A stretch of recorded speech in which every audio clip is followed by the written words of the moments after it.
हिरासत में। अफगानिस्तान में हालात के मामूल पर आने का दावा किया जा रहा है। जराये के मुताबिक कई दुकानें दोबारा खुल गई है और ट्रैफिक पुलिस अपनी पोस्टों पर वापस आ गए हैं।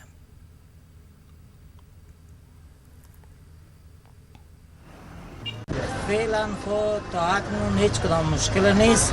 کاروبار تجارت روان است. انشالله میبینیم دیگه هرچی که رضای الله باشه. کاروبار است دیگه، امنیت است. فعلا از امارات اسلامی رضاستیم.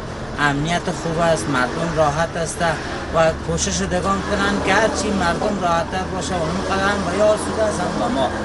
اینمی آرزو رو داریم که از مقامات خواهشمند هستیم دیگه جنگ جدال تفنگ بگذارن، بیادر فامیلی حاضر شوند به صلح، که صلح به مردم بتونه که به یک جوی مواجه زندگی آرامی، فکر درست آرامی کنه در شهر افغانستان. अफगानिस्तान में